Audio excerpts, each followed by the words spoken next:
الحمد لله بجميع محامده كلها في كل وقت وحين. الحمد لله الذي تواضع كل شيء لعظمته، والحمد لله الذي ذل كل شيء لعزته، والحمد لله الذي خضع كل شيء لملكه، والحمد لله الذي استسلم كل شيء لقدرته، عدد خلقه ورضا نفسه زينة عرشه ومداد كلماته ودوام ملكه. جزا الله عنا نبينا وسيدنا ومولانا خير الأنبياء والمرسلين محمدا صلى الله عليه وآله وأصحابه وأمته وسلم بما هو أهله عدد ما في علم الله ودوام ملك الله. يا أصحاب الوقت أعيذوا بحكم نيابتي عن حكمكم. சங்கைக்கும் மிகுந்த மரியாதைக்கும் உரிய அல்லாஹ்வின் நல்லடியார்களே, பாக்கியம் நிறைந்த இந்த ஜும்மாவுடைய நல்ல நாளில் அல்லாஹுடைய அருள் நிறைவாக சூழ்ந்திருக்கிற அவனது இல்லத்தில் பிரார்த்தனைகள் எல்லாம் அங்கீகாரம் பெறுகிற அந்தஸ்தை அடைந்திருக்கிற இந்த நல்ல பொழுதில் ஜும்மாவுடைய கடமையை நிறைவேற்றும் முகமாக நம்மை எல்லாம் இங்கே ஒன்று கூட்டி நல்ல விஷயங்களை சொல்ல அதை கேட்க ஏற்பாடு செய்த ரப்புல் ஆலமீன் அல்லாஹ் சுப்ஹானஹு வ தஆலா அதன் வழி நடப்பதற்கும் தௌஃபீக் செய்வானாக. ஆமீன். சங்கைக்குரிய பெருமக்களே, அல்லாஹ் சுப்ஹானஹு வ தஆலா இந்த பூமியை அவன் விரிவாக விசாலமாக அவன் அமைத்து மனிதர்கள் வசிப்பதற்கான ஆரோக்கிய தலமாக அதனுடைய அம்சங்களை எல்லாம் அவன் சீராக ஆக்கி அந்த பூமியிலிருந்து முளைக்கக்கூடிய மனிதர்களுக்கு தேவையான வஸ்துக்களை எல்லாம் வெளிப்படுத்தி நீங்கள் வாழ்வதற்கான வாழ்வாதார சூழல்களை நாம் உங்களுக்கு ஏற்படுத்தினோம் என்று அல்லாஹு தாலா சொல்லி காட்டுவான். ஒல் அரல்ல மததுனாஹா, பூமியை நாம் அப்படியே விரித்து அமைத்து கொடுத்தோம் என்று அல்லாஹு தாலா சொல்வான். அதனுடைய தொடரில் அல்லாஹு சொல்வான், வஜஅல்னா லகும் ஃபீஹா மஆயிஷ், அதுல நாம உங்களுக்கு வாழ்வாதாரத்தை ஏற்படுத்தணும் அப்படின்னு அல்லாஹு தாலா சொல்வான்.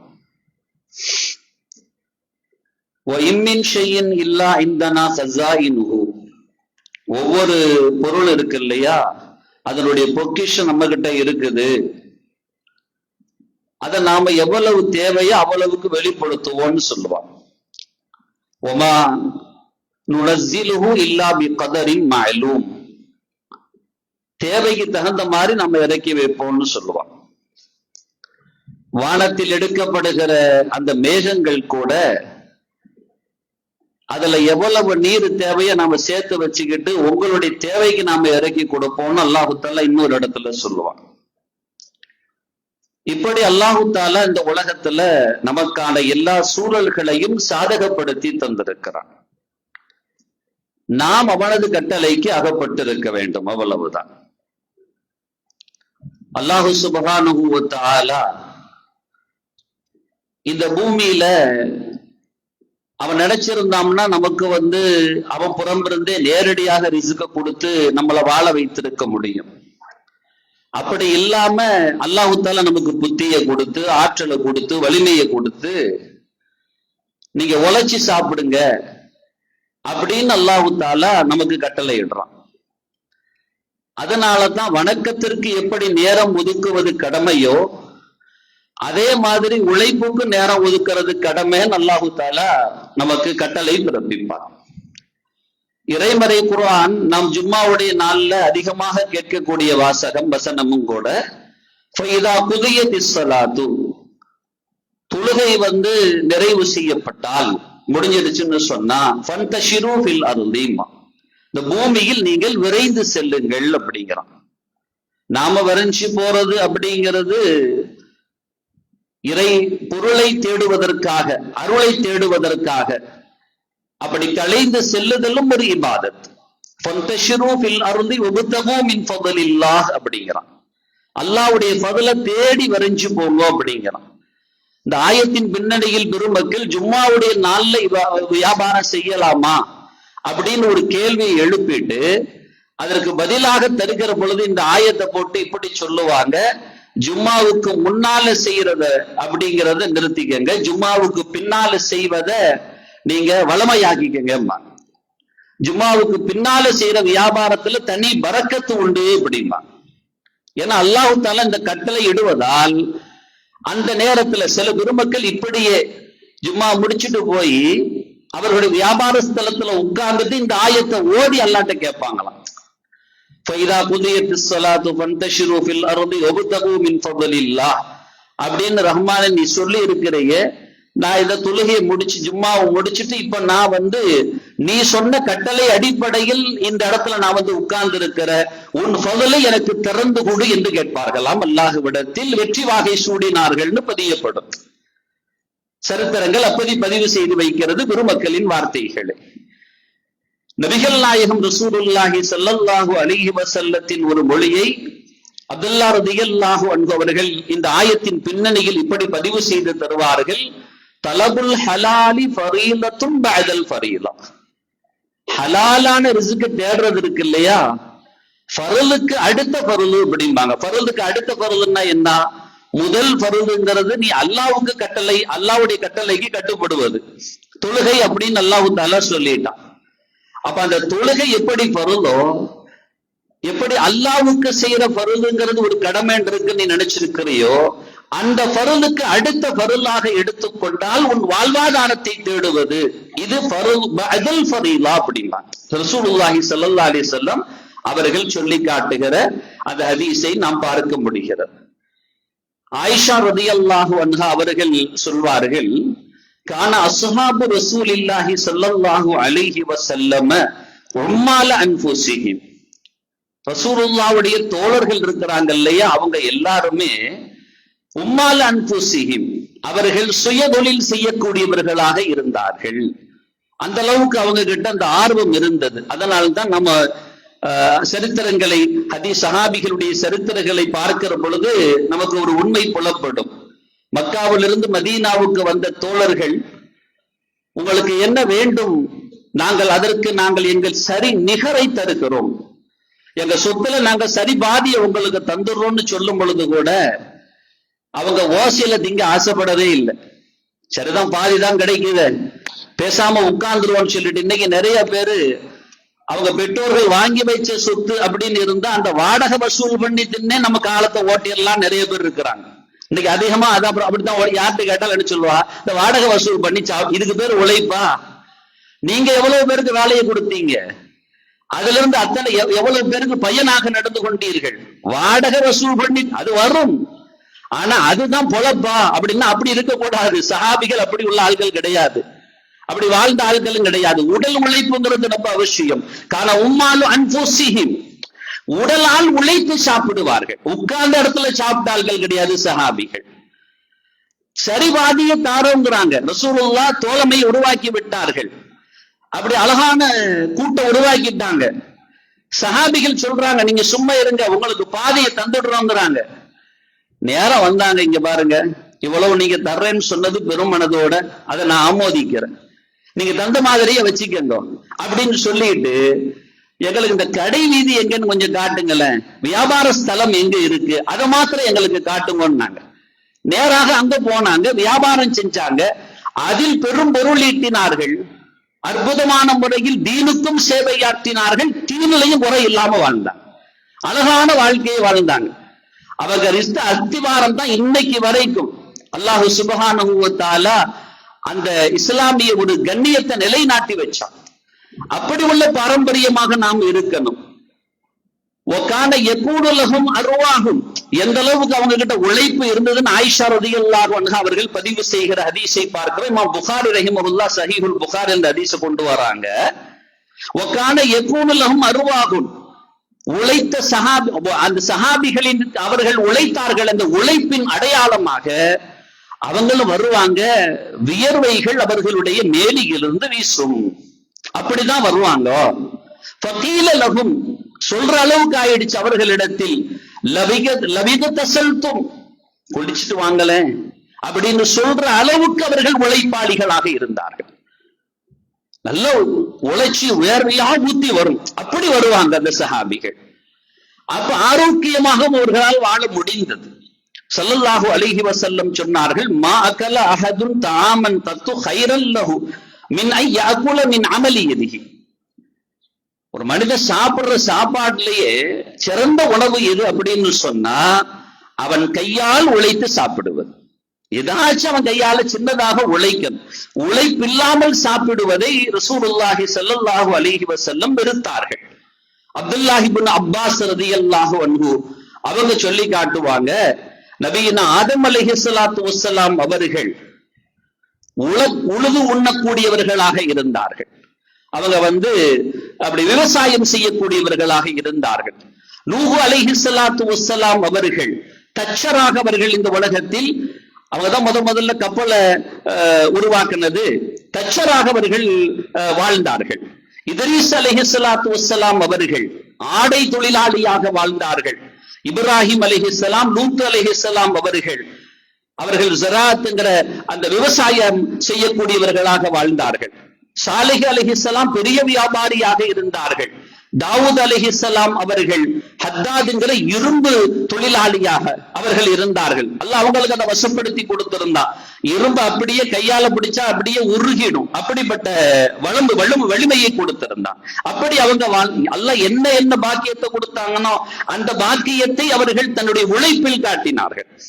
மூசா அலைஹிஸ்ஸலாம், ஷுஐப் அலைஹிஸ்ஸலாம், முஹம்மது ரசூலுல்லாஹி ஸல்லல்லாஹு அலைஹி வஸல்லம் போன்ற பெருமக்கள் எல்லாம் அவர்கள் ஆடுகள் கூட மேய்த்து வாழ்ந்தார்கள். அப்படி அந்த அளவுக்கு எந்த நபிமாரும் சும்மா உட்கார்ந்து சாப்பிடல. எல்லா நபிமாரும் கைய வசத்தினா துவா கபூல் ஆகும், அல்லாஹ் ரிஸ்க கொடுப்பான்.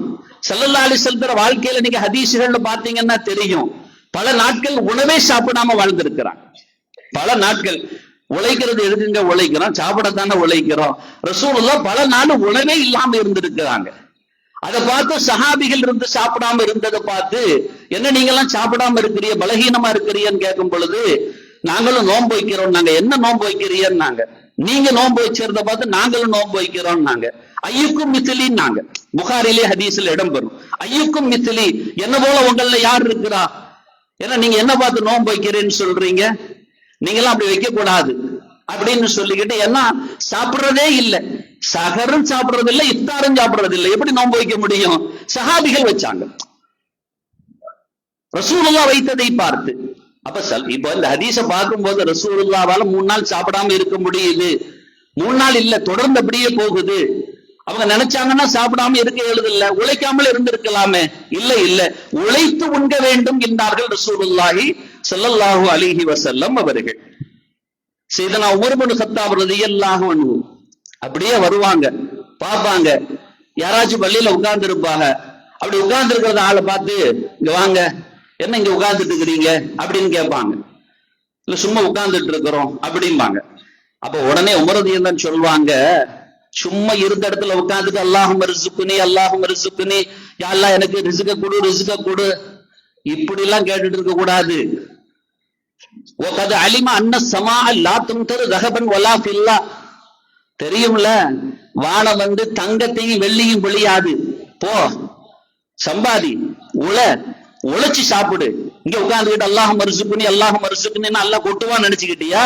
அப்படி அல்லாஹ் ரிஸ்க வச்சிருக்கிறான் அப்படிலாம் கிடையாது, கிளம்பு அப்படின்னு விரட்டி விடுவாங்க. செய்தனா உமர் ரலியல்லாஹு அன்ஹு அவர்கள் இருப்பவர்களை பார்த்து நபிகள் நாயகம் ரசூலுல்லாஹி ஸல்லல்லாஹு அலைஹி வஸல்லம் சொல்லுவாங்க, லா யஅஹுத அஹதுக்கும் ஹப்லத்தன் ஃபயஅதி பிஹிஸ்மத்தில் ஹதபி அலா ظهره فيبيعها فيكف الله بها وجهه خير له من ان يسأل الناس اعطوه او منعوه.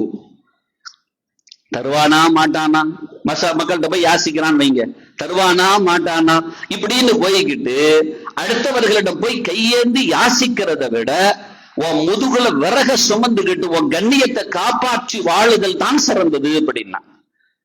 சும்மா போய் ஏசி எங்கேயாவது கேட்டு சாப்பிடலாம் நினைக்காத. சில பேருக்கு அப்படியே வளமாய் ஆயிடுது. அப்படி கேட்பதாக இருந்தால் சிலர்களுக்கு மாத்திரம் ரசூலுல்லாஹி ஸல்லல்லாஹு அலைஹி வஸல்லம் அவர்கள் அனுமதி வழங்கினார்கள். ஹதீஸ்ல பார்த்தோம்னா ஒரு 3 நபர்களுக்கு மாத்திரம், பரம ஏழை, ஒண்ணுமே கிடையாது, அவனால உழைக்கவும் முடியாது, அப்படிப்பட்ட நிலைமையில இருக்கிறான். இவன் யாசிச்சா பரவாயில்லை. கடன்காரன், அவன் கடன் சும தாங்க முடியாம இருக்கிறான். ஆனா கடன்ல வறுமை கடன், வசதி கடன் நினைச்சிடக்கூடாது, வறுமை கடன். அந்த வறுமை கடனில் உழலுகிறான். வளமையாக சாப்பிடாம இருந்து குடும்பத்தை காப்பாத்த வழி இல்லாம அப்படிப்பட்ட நிலைமையில கடன்ல மாட்டிக்கிட்டான். இப்ப இவன் கடனிலிருந்து விடுபடும் வரைக்கும் யாசிக்கலாம், அது அவ்வளவுதான். வசதியாக சொகுசா வாழ்றதுக்கு அல்ல. மூன்றாவது எடுத்துக்கொண்டால் நபிகள் நாயகம் ரசூலுல்லாஹி ஸல்லல்லாஹு அலைஹி வஸல்லத்தினுடைய மொழியை முன்னிறுத்தி பேர்பார்கள். கொலைய ஒருத்தன் ஒரு இதுல மாட்டிக்கிட்டான், இப்ப கைதியாக மாட்டிக்கிட்டான். அவன் அதிலிருந்து விடுதலை பெற வேண்டும், அவனுக்கான தொகை அவன் யாசிக்கிறான், பிரச்சனை இல்லை.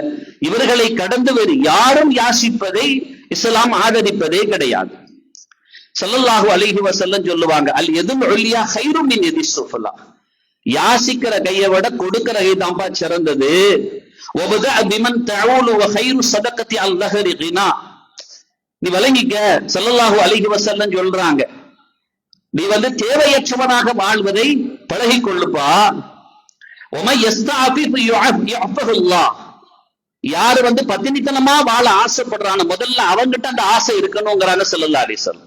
நான் யார்கிட்டையும் கேட்டக்கூடாது, யார்கிட்டையும் யாசிச்சிடக்கூடாது, யாருக்கு முன்னாலே நான் கையேந்திரக்கூடாது அப்படிங்கிற எண்ணம் இருக்கும் என்றால் அல்லாஹ் அவனை அப்படி பாதுகாப்பான் நாங்க ஸல்லல்லாஹு அலைஹி வஸல்லம். முதல்ல நம்ம கிட்ட அந்த எண்ணம் வரணும், யார்கிட்டையும் கேட்க மாட்டேன் அப்படின்னா என்ன அர்த்தம்? கேட்கிற அளவுக்கு ஒரு சூழல் வரும்னு அர்த்தம். ஹதீஸின் பின்னணியில பெருமக்கள் சொல்லுவாங்க, அப்படி ஒரு சூழல் வரும், எல்லாத்துக்கும் வறுமைங்கிறது ஒரு இடத்துல நிக்கும், அந்த சோதனை தொக்கி நிக்கும். அந்த இடத்துல இவன் வெற்றி பெறானா நல்லா பார்ப்பான். இவன் கேட்டுட்டானா முடிஞ்சு வச்சு தோத்துருவான், கேட்காம நின்றானா பாதுகாக்கப்பட்டுருவான். அந்த சோதனை ஒன்று வரும். அந்த நேரத்தில் சஹாபிகள் நோன்புகளை பிடித்திருக்கிறார்கள். சாப்பாட்டுக்கு தானப்பா கேட்க போற, அல்லாஹ்ட்ட நீ நோன்பு வச்சிரு, யாரெல்லாம் எனக்கு இப்ப உணவு இல்லை, ஒரு நாள் ஆச்சு, ஒரு 2 நாள் ஆச்சு, அப்படிலாம் கஷ்டப்பட்டு இருக்கிறாங்க. 3 நாள் ஆகுது, உயிரா போயிட போகுது, சொகுசா திங்க முடியாது, அவ்வளவுதான். தண்ணி குடி, உட்காரு, அல்லாஹ்ட்ட கேளு, ரப்பு கிட்ட, யா அல்லாஹ் என்ன படைச்சவன் நீ, பரிபாலிக்கிறவன் நீதான், ஒரு சோதனையை நான் பொறுத்துக்கிறேன், இந்த கரம் உன்னை தவிர வேறு எங்கேயும் போய் கையேந்தாது, என்ன பாதுகாத்துரு அப்படின்னு ரப்பு கிட்ட கேட்டு பாருங்களேன். அல்லாஹ் அந்த சோதனையிலிருந்து பாதுகாப்பான். ஸல்லல்லாஹு அலைஹி வஸல்லம் சொல்றாங்க, யார் பத்தினித்தனத்தோடு வாழ ஆசைப்படுகிறானோ அல்லாஹ் அவன் பத்தினித்தனத்தை பாதுகாப்பான். அதே மாதிரி உமை யஸ்தகினில்லாஹ யுக்னிஹில்லாஹ், போதுமென்ற தன்மையோடு வாழுகிறான், நிரப்பத்தோடு வாழணும்னு ஆசைப்படுறான், அல்லாஹ் அவனை நிரப்பமா வாழ வைப்பான் நாங்க ரசூலுல்லாஹி ஸல்லல்லாஹு அலைஹி வஸல்லம் அவர்கள். மா யஸாலு ரஜுலு யஸ்அலு الناس حتى ياتي يوم القيامه ليس على وجهه مزعه لحم. ரசூலுல்லாஹி ஸல்லல்லாஹு அலைஹி வஸல்லம் சொல்றாங்க, நாளைக்கு மறுமையில சிலர் வருவான், எப்படி தெரியுமா வருவான்? முகத்துல எல்லாம் சதை பிக்கப்பட்டிருக்கும், சதையே இருக்காது. அவனை பார்த்தா எப்படி இருக்கு, எவ்வளவு அலங்கோலமா இருக்கு, எவ்வளவு அசிங்கமா இருக்கும், அப்படிப்பட்ட நிலைமையில வருவான். இதெல்லாம் யாரு இப்படி அலங்கோலமா சதையெல்லாம் எடுக்கப்பட்டவங்க எல்லாம் வந்திருக்கிறாங்களே, சதை மேவி இருந்தா பாக்குறதுக்கு ரசிக்கும், சதையெல்லாம் பிச்சு எடுக்கப்பட்ட மாதிரி இருந்தா எப்படி இருக்கும், யாரு இவங்க எல்லாம் கேட்கும் போது நாளை மறுமையில் இவர்கள் எல்லாம் யாரு தெரியுமா அடையாளப்படுத்தப்படும், இவங்களெல்லாம் கையேந்தி பொழைச்சவங்க, தேவையில்லாம கையேந்தினாங்க மக்கள்கிட்ட போய். இது அல்லாஹ்வுக்கு எவ்வளவு பெரிய கோபத்தை ஏற்படுத்தும் தெரியுமா? ஏமா ஒரு தகப்பன் நல்லா இருக்கிறாரு, கேட்டா கொடுப்பாரு, தகப்ப தெரியும் எப்ப கொடுக்கணும் எப்ப கொடுக்க கூடாதுன்னு தெரியும். ஒரு தாய் தகப்ப இருக்கிற புள்ள ரோட்ல போய் அடுத்தவன்ட்ட போய் கையேந்தி கேட்டு, யாராச்சும் போய் தாய் தகப்பட்ட போய் என்னப்பா உன் புள்ள பிச்சை எடுத்துக்கிட்டு இருக்கிற ரோட்ல அப்படின்னு கேட்டா அந்த பெற்றோருக்கு எவ்வளவு பெரிய கோபம் வரும். எவ்வளவு பெரிய ரோஷம் வரும், எவ்வளவு பெரிய அவமானம் வரும். ஸல்லல்லாஹு அலைஹி வஸல்லம் சொல்றாங்க, இந்த அவமானம் தான் அல்லாஹ்வுக்கு. நீங்க அல்லாஹ்வுக்கு அவமானத்தை தேடி கொடுத்துறாதீங்க. உங்களுடைய செழிப்புக்காக வேண்டி, கொஞ்சம் சொகுசுக்காக வேண்டி எங்கேயாச்சும் கிடைக்குமான்னு கையேந்தாதீங்க. சில பேர் கண்ணியமா இருக்கிறான், ஆனா போய் கையேந்திரம். எவ்வளவு பெரிய ஆபத்தான நிலைகள். நாளைக்கு மறுமையில உங்க முகமெல்லாம் எவ்வளவு அலங்கோலமாக போய்விடும் யோசிக்க வேண்டாமா? கவனமாக இருக்கணும் என்று இஸ்லாம் நமக்கு எச்சரிக்கை செய்யும். அதே அனஸ் ரலியல்லாஹு அன்ஹு சொல்றாங்க, ஒரு மனிதர் ஸல்லல்லாஹு அலைஹி வஸல்லம் அவங்க கிட்ட வாரார். ஒரு அன்சாரி மனிதர் ஸல்லல்லாஹு அலைஹி வஸல்லம் கிட்ட வராங்க. நேரா ரசூலுல்லாஹ்ட்ட தான் வந்தாங்க, வேற எங்கேயும் போகல. நேரா ரசூலுல்லாஹ்ட்டே வராங்க. ஸல்லல்லாஹு அலைஹி வஸல்லம் பள்ளியில் இருக்கிறாங்க, சஹாபிகள் இருக்கிறாங்க. அந்த தோழர் வந்து பெருமானார்ட்ட ஏதாவது தாங்க அப்படின்னு கேட்கிறார். அப்ப ரசூலுல்லாஹி ஸல்லல்லாஹு அலைஹி வஸல்லம், ரசூலுல்லாஹ் பத்தி தெரியும், அல்லாஹ்வே கட்டளை போட்டுருக்கிறான், வ அம்ம சாயில ஃபலா தன்ஹர். அது அவங்களுக்கு பிரத்யோகமா போட்ட கட்டளை. கழுத்தை பிடிச்சு கேட்ட சோழர்களுக்கு கூட ரசூலுல்லாஹ் கொடுத்திருக்கிறார். அப்படிப்பட்ட யாரு கேட்டாலும் கொடுத்துருவாங்க. இப்படி பழக்கப்பட்ட ஸல்லல்லாஹு அலைஹி வஸல்லம் இப்ப இந்த இடத்துல இவர்கள் நடந்து கொள்கிற விதம் வித்தியாசமாக இருந்தது. அந்த தோழர் வந்த உடனே கேட்டாங்க, அமாஃபி பைத்திக ஷையுன், உங்க வீட்டுல ஏதாச்சும் இருக்கா அப்படின்னு. அந்த வந்த தோழர் ஏதாவது தாங்களேன்னு கேட்டாங்க இல்லையா, அவங்க கிட்ட கேட்கிறாங்க, உங்க வீட்டுல ஏதாச்சும் இருக்கா இல்லையா அப்படின்னு கேட்கிறாங்க. இப்ப கால பலா, இருக்கு யா ரசூலல்லாஹ். அந்த தோழரும் உண்மையை ஒத்துக்கிறாங்க. சரி, என்னதான் இருக்கு அப்படின்னு சொன்னா அவரு சொல்றாரு, போத்துக்கிறதுக்கான போர்வை இருக்கு இல்லையா, அது ஒண்ணு வச்சிருக்கிறேன், அவ்வளவுதான். அதே மாதிரி நாங்க குடிக்கிறதுக்கு தண்ணீர் பாத்திரம் இருக்குல்ல, அது ஒண்ணு இருக்கு. இப்ப இது ஏதாவது ஆடம்பரமானதா, தேவையற்றதா, அவசியம் இல்லாததா, அத்தியாவசியமானது? திடீர்னு அந்த அரபு இடத்துல, அரபு மண்ணுல வந்து குளிர்னா எப்படி அடிக்கும்னு தெரியும். போத்துறதுக்கு ஒரு போர்வை வேணாமா? குடிக்கிறதுக்கு தண்ணிக்கு ஒரு பாத்திரம் வேணாமா? இதுதான் இருக்குங்கிறாங்க அந்த தோழர். ஸல்லல்லாஹு அலைஹி வஸல்லம் அவங்க கிட்ட போய் ரெண்டையும் தூக்கிட்டு வாங்கன்ட்டாங்க. அந்த இரண்டையும் எடுத்துட்டு வாங்கன்ட்டாங்க. இரண்டும் கொண்டு வரப்படுகிறது, ஸல்லல்லாஹு அலைஹி வஸல்லம் முன்னிலையில் வைக்கப்படுகிறது. இப்ப ரசூலுல்லாஹி ஸல்லல்லாஹு அலைஹி வஸல்லம் மையஷ்தரி ஹாதைன், இந்த இரண்டையும் யார் வாங்கிக் கொள்கிறார்கள் என்று கேட்டார்கள். அப்ப அங்க இருந்த ஒரு தோழர் சொன்னாரு, அஷ்தரி பிதிர்ஹம், நான் ஒரு திர்ஹத்துக்கு நான் வேண்டாம், அதை வாங்கிக்கிறேன் அப்படின்னாங்க. ஸல்லல்லாஹு அலைஹி வஸல்லம் அவங்க மீண்டும் கேட்கிறாங்க, மையஷ்தரி ஹாதைன், இந்த ரெண்டையும் யார் வாங்கிக்கிறா? நான் ஒண்ணுக்கு அப்படிங்கிறாங்க. ஒண்ணுக்கு ரசூலுல்லாஹ் திரும்ப திரும்ப மூணாவது தடவை சொன்னதோட அந்த சஹாபி புரிஞ்சுக்கிட்டாங்க, ரசூலுல்லாஹ் இந்த ஒண்ண அங்கீகரிக்கல அப்படின்னு. இன்னொரு தோழர் சொன்னாங்க, யா ரசூலல்லாஹ், நான் 2 திர்ஹத்துக்கு வாங்கிக்கிறேன்னாங்க. உடனே டீல் முடியுது, இங்க வாங்கன்னாங்க. இந்த ரெண்டையும் முடிங்க அப்படின்னாங்க. 2 திர்ஹத்தை தாங்கன்னாங்க.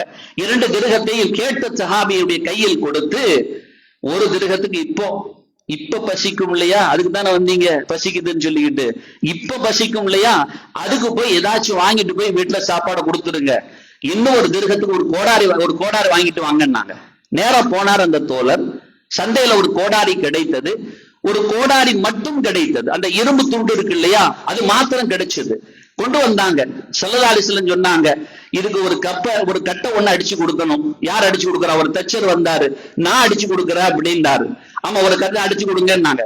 கொடுத்துட்டு ரசூலுல்லாஹி ஸல்லல்லாஹு அலைஹி வஸல்லம் அவங்க உடனே சொன்னாங்க, நீங்க இப்ப போங்க, 7 நாளைக்கு இந்த பக்கம் வரவே கூடாதுன்னா. 7 நாளைக்கு, ஒரு வாரத்துக்கு இந்த பக்கம் தலை காட்டக்கூடாதுன்னாங்க. போன தோழர் ஒரு வாரம் அதை கொண்டு விறகு வெட்டுறாரு, சுமக்கிறாரு, விற்கிறாரு. அதுக்கப்புறம் பார்த்தா அதை வைத்து 2 ஆடு வாங்கினாரு. வாங்கிட்டு அடுத்த வாரம் வந்து நிற்கிறார். ஸல்லல்லாஹு அலைஹி வஸல்லம் அந்த தோழரின் பரக்கத்திற்கு துஆ செய்து அனுப்பி வைத்தார்கள். யாசித்து வரக்கூடியவர்களுக்கு பெருமானார் கொடுத்த வரலாறு உண்டு, ஆனால் கொடுத்து பழக்கப்படுத்திய வரலாறு கிடையாது. கேட்கிற எல்லாம் என்ன பிடிங்கன்னு அப்படிலாம் கிடையாது. யாசிப்பவர் என்ன நிலையில் இருக்கிறார் அதை கொண்டு விசாரிக்க முடியுமானா விசாரிக்க முடியும்.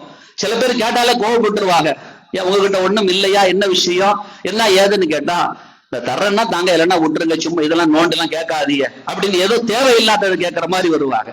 அப்படி அல்ல, கேட்பதே முதலில் குற்றம். அப்படி கேட்பதாக இருந்தால் சரியான காரணம் இருக்க வேண்டும். இப்ப இன்றைய காலத்தில் அப்படி இல்லை. நல்ல நபர்கள் கூட சிலர்கள் வந்து கேட்பதை பார்க்கிற பொழுது மனதெல்லாம் வலிக்கிறது. அல்லாஹ் பாதுகாக்க வேண்டும். நபிகள் நாயகம் ரசூலுல்லாஹி ஸல்லல்லாஹு அலைஹி வஸல்லம் அவர்கள் சொல்லுகிற ஒரு ஹதீஸை பார்க்கிறோம். ஒரு மனுஷர் ஸல்லல்லாஹு அலைஹி வஸல்லத்தை கடந்து போறாங்க. நல்லா யோசிக்கணும். ஒரு மனுஷர் ரசூலுல்லாஹ்வை கடந்து போறாங்க. ரசூலுல்லாஹ்வுடைய அண்மையில சஹாபிகள்லாம் இருக்கிறாங்க. அவங்க பக்கத்துல சஹாபிகள்லாம் அப்படியே நின்றுட்டு இருக்கிறாங்க. அவங்க எல்லாம் பார்க்கிறாங்க. மின் ஜில்திஹி வ நஷாத்திஹி, அவருடைய உடல் ஆஜானுபவான அந்த உடலை பார்க்கிறார்கள். அவருடைய புஜ தோற்றத்தை பார்க்கிறார்கள். அப்படியே பார்த்ததோடு சொன்னார்கள், யா ரசூலல்லாஹ், அல்லாஹ்வுடைய தூதர் அவர்களே, லவ்கான ஹாதா ஃபீ சபீலில்லாஹ். நல்லா புரிந்து கொள்ளணும். லவ்கான ஹாதா ஃபீ சபீலில்லாஹ், இவர் மாத்திரம் அல்லாஹ்வுடைய பாதையில போர் செய்யக்கூடியவராக இருந்தார்னா எப்படி இருக்கும்? அல்லாஹ்வுடைய பாதையில் அவருடைய வாழ்க்கை கழிச்சா எப்படி இருக்கும்? என்ன உடல் வலிமை அப்படின்னு சொல்லிக்கிட்டு அந்த தோழரை பார்த்து சஹாபிகள் சொன்ன பொழுது ரசூலுல்லாஹி ஸல்லல்லாஹு அலைஹி வஸல்லம் சொல்றாங்க, இன்கான ஹரஜ. ரசூலுல்லாஹ்வுடைய வார்த்தையை பாருங்க, எவ்வளவு ஒரு நீள ஒரு விரிவான அந்த திங்கிங் பாருங்க. லவ்கான ஹரஜ யஸ்ஆ அலா அவுலாதிஹி சிகாரன். அவங்க வீட்டுல சின்ன பிள்ளைகள் இருக்கும்னு வைங்கள, உதாரணத்துக்கு ரசூலுல்லாஹ் சொல்றாங்க. இப்ப அவர் வெளியேறி போறாரு, தான் பிள்ளைகளுக்கு உணவு தேடி வெளியே போறாருன்னு வைங்க, பிள்ளைகளுக்காக உழைக்க அவர் வெளியே போறாருன்னு வைங்க, ஃபஹுவ ஃபீ ஸபீலில்லாஹ், அவர் ஃபீ ஸபீலில்லாஹ் என்ற அல்லாஹ்வுடைய பாதையில் தான் இருக்கிறார். அவர் வாளெடுத்து போய் தான் இல்லப்பா, இங்க வந்து போர் செஞ்சா தான் இல்ல. சில பேர் ஃபீ ஸபீலில்லாஹ்னு குடும்பத்தை விட்டு ஓடுறான்னு நினைக்காது. அப்படி போறது எவ்வளவு பெரிய பாவம்னு புரிஞ்சுக்கிறணும். ஃபீ ஸபீலில்லாஹ் அல்லாஹ்வுடைய பாதை, அல்லாஹ்வுடைய பாதை. ஏதெல்லாம் அல்லாஹ்வுடைய பாதைப்பா. நீ உன் பிள்ளைக்காக உழைக்க போறான்னு வை, அது என்ன பாதை? அது அல்லாஹ்வின் பாதை. ரசூலுல்லாஹி ஸல்லல்லாஹு அலைஹி வஸல்லம் அவர்கள் சொல்கிறார்கள், வ இன் கான ஹரஜ யஸ்ஆ அலா அபவைனி ஷைഖைனி, வீட்டுல ரெண்டு பெரியவங்க வாப்பா அம்மான் இருப்பாங்க, தாய் தகப்பன் இருப்பாங்க, உழைக்க முடியாம இருப்பாங்க. அவர்களுக்காக ஒரு மகன் உழைக்க வெளியேறுகிறான் என்றால் ஃபஹுவ ஃபீ ஸபீலில்லாஹ், அவன் அல்லாஹ்வுடைய பாதையில் தான் இருக்கிறான். பத்தினித்தனமாக வாழ வேண்டும் என்று வீட்டில் இருந்தவன் வெளியேறி உழைப்பை நாடி செல்கிறான் என்றால் ஸல்லல்லாஹு அலைஹி வஸல்லம் சொல்றாங்க, ஃபஹுவ ஃபீ ஸபீலில்லாஹ், அவர் அல்லாஹ்வுடைய பாதையில் தான் இருக்கிறார். வ இன் கான ஹரஜா யஸ்ஆ ரியாஅன் வ முஃபாஹரத்தன், அது இல்லாம அவன் வந்து வேற விதமான சும்மா அகங்காரத்திற்காக அப்படி யாரையும் கண்டுக்காம போவான்னு சொன்னா ஃபஹுவ ஃபீ ஸபீலி ஷைத்தான், அவன் தான்ப்பா ஷைத்தான்ட பாதையில் இருக்கிறான். அப்ப பள்ளியில வந்து உட்கார்றது மாத்திரம் அல்லாஹ்வுடைய பாதை நினைச்சிடாதப்பா. போர்க்களத்துக்கு போறாங்க இல்லையா அன்றைய காலத்துல, அது அல்லாஹ்வுடைய பாதைன்னு சுருக்கிறாத. அல்லாஹ்வுடைய பாதைங்கிறது சுருங்கின ஒன்றல்ல, விரிந்த ஒன்று. உன் பிள்ளைகளுக்காக உழைத்தால், உன் பெற்றோர்களை பாதுகாக்க நீ உழைத்தால், நீ பத்தினித்தனத்தோடு யாரையும் யாரிடத்திலும் யாசிக்க கூடாது என்று உழைத்தால், நீங்கள் அனைவர்களும் எதில் தான் இருக்கிறீர்கள். ஸல்லல்லாஹு அலைஹி வஸல்லம் சொல்றாங்க, ஃபஹுவ ஃபீ ஸபீலில்லாஹ், அவர் அல்லாஹ்வின் பாதையில் தான் இருக்கிறார் என்று ரசூலுல்லாஹி ஸல்லல்லாஹு அலைஹி வஸல்லம் அவர்கள் சொன்ன ஹதீஸை நாம் பார்க்க முடிகிறது. இன்னல்லாஹ தஆலா யுஹிப்பு இதா அமல அஹதுக்கும் அமலன் அய்யுத்கினஹு, செவ்வையாக பணி செய்ய வேண்டும் என்று உழைக்கிறான் இல்லையா, அவன் அல்லாஹ்வின் நேசத்திற்கு ஆட்பட்டு விடுகிறான். நாம முதல் அந்த எண்ணத்துல வந்துடணும். மே 1 உழைப்பாளர் தினம், நாம் அந்த எண்ணத்துல வந்துடணும். நாம் ஒவ்வொருவர்களும் உழைப்பாளர்கள் தான். ஆனால் சரியாக அந்த நியத்தை சரியாக வைத்திருக்க வேண்டும். அதில் நாம் எந்த விதமான மோசடிகளையும் செய்துவிடக் கூடாது. அல்லாஹ் குர்ஆனில் சொல்வான், ரிஜாலுன் லா துல்ஹீஹிம் திஜாரத்துன் வலா பைஉன் அன் திக்ரில்லாஹ். சில வியாபாரிகள் இருக்கிறாங்க, கொடுக்கல் வாங்கல்கள் அவர்கள் அல்லாஹ்வை விட்டும் திசை திருப்பி விடாது, சரியாகவே இருப்பார்கள் அல்லாஹு தஆலா சொல்லி காட்டுவான். அந்த வகையில் மிக அழகான முறையில் இஸ்லாம் நமக்கு அழகான நெறிமுறைகளை காட்டித் தருகிறது. நாம் அனைவர்களும் உழைத்து வாழ முயற்சி செய்ய வேண்டும். ஏதாவது ஒரு வகையில் உழைப்பாளர்களை பார்த்து ஏளனமாக பார்த்து விடக்கூடாது. அவர் என்ன உழைப்பை செய்தாலும் சரி, அவர் சாதாரண ஒரு குப்பை எடுக்கிற தொழிலாளியாக இருந்தாலும் சரி, துப்புரவு தொழிலாளராக இருந்தாலும் சரி, அவரை பார்த்து முகம் சுளித்தல் என்பது இஸ்லாம் வன்மையாக கண்டிக்கும். சின்ன உழைப்பானாலும் சரி, உழைப்பாளர்களை பார்த்து ரசூலுல்லாஹ் எவ்வளவு மரியாதை கொடுத்திருக்கிறார்கள் தெரியுமா? உத்தம நபியினுடைய கரத்தை முத்தமிட்டவர்கள் தான் சஹாபிகளாக நாம் பார்க்க முடியும். ஆனால் என் கண்மணி ரசூலுல்லாஹி ஸல்லல்லாஹு அலைஹி வஸல்லம் சில கரத்தை முத்தமிட்டு இருக்கிறாங்க. அதில் மிக முக்கியமான கரம் எது தெரியுமா? ஒரு தோழர் அப்படியே பெருமானாரிடத்தில் கை கொடுக்கிறார்கள். பெருமானாரின் கை பஞ்சை விட மிருதுவாக இருக்கிறது. கொடுத்தவரின் கை மிகவும் சரசரப்பாக ஒரு பாறையில் அகப்பட்டது போன்று இருக்கிறது. என் கண்மணி ரசூலுல்லாஹி ஸல்லல்லாஹு அலைஹி வஸல்லத்தின் இதழ் வெளிகள் அந்த கைகளை அப்படியே எடுத்து முத்தமிட்டுக் கொள்கிறது. ஸல்லல்லாஹு அலைஹி வஸல்லம் சொன்னார்கள், இது சாதாரண கரம் அல்ல, இது உழைப்பாளியின் கரம் என்றார்கள். எடுத்து அப்படியே முத்தமிட்டுக் கொள்வார்கள். எந்த உழைப்பாளியானாலும் சரி, ஒரு துப்புரவு தொழிலாளியாக இருக்கட்டும், நமது இல்லத்தில் வந்து குப்பைகளை பொறுக்கி செல்பவராக இருக்கட்டும், அவனுக்கு இறைவனிடத்தில் இருக்கிற மரியாதை தனி மரியாதை. சும்மா வெள்ளையும் சொல்லியமா வருவான், அதுக்கு இதுக்குன்னு காசு கேட்பான். இவனை விட யோக்கியமானவன் அந்த துப்புரவு தொழிலாளி. யாசிப்பது நமது சரித்திரத்திலேயே இருக்கக்கூடாது. யாருக்கு முன்னாலும் தலை சரியக்கூடாது. யாருக்கு முன்னாலும் கூடி குறுகி நிற்கக்கூடாது. இருப்பதை கொண்டு போதுமாக்கி கொள்ள வேண்டும். அடுத்தவனிடத்தில் குனிவதை விட, அடுத்தவனிடத்தில் பணிவதை விட ரப்பிடத்தில் நீங்கள் பணிந்து பாருங்கள், உங்கள் ஹசானாக்கள் நிறையும். அவன் பத்தின தளத்தில் அவர் ரொம்ப பேணிக்கையானவன். என் பெற்றோர் என்னை யாசிக்க விடாமல் பாதுகாப்பார்கள் என்றால் என் ரப்பு என்னை யாசிக்க விட்டு விடுவானா என்ன? ஒரு நாளும் விட மாட்டான் என் ரப்பு. அவன் அடிமையாக நான் இருந்தால் நான் அடுத்தவனிடத்தில் கை உயர்த்த வேண்டிய அவசியமே இல்லை. அல்லாஹ் நம்மை பாதுகாப்பானாக, கடைசி வரைக்கும் கண்ணியத்தோடு வாழ வைப்பானாக. யாருக்கு முன்னாலும் கையேந்தி விடாது கண்ணிய வாழ்வை அல்லாஹ் நமக்கு நசீபாக்குவானாக. நமது சந்ததிகளும் கூட யாருக்கு முன்னாலும் கை உயர்த்தி விடுகிற ஒரு சூழல் கூடிய வறுமைகள் வந்து விடாமல் அல்லாஹ் பாதுகாப்பானாக. உழைத்து வாழுவோம் என்கின்ற உறுதி பிரமாணத்தை நாம் எடுத்துக் கொள்வோம். அல்லாஹ் நமக்கு தேவையான ஊதியத்தை அவன் புறமிருந்தவன் நசீபாக்கி தருவான். கடைசி வரைக்கும் கண்ணியத்தோடு நம்மை வாழ வைப்பான். நம்மை கபரை சந்திக்க வைக்கிற பொழுதும் மறுமையில் இறைவனை சந்திக்கிற பொழுதும் உழைப்பாளிகளே என்ற உயர்ந்த இடத்தில் இருக்கிற தரத்தோடு அல்லாஹ் நம்மை சந்திக்க அவன் நமக்கு ஆயத்தமாக இருப்பான். அல்லாஹ் நம்மை அவன் சந்திப்பின் வரைக்கும் கண்ணியத்தோடு வாழ வைப்பானாக. ஆமீன் யா ரப்பல் ஆலமீன். வஆகிரு தஅவானா அல்ஹம்துலில்லாஹி ரப்பில் ஆலமீன். வஸ்ஸலாமு அலைக்கும் வரஹ்மத்துல்லாஹி வபரகாத்துஹு.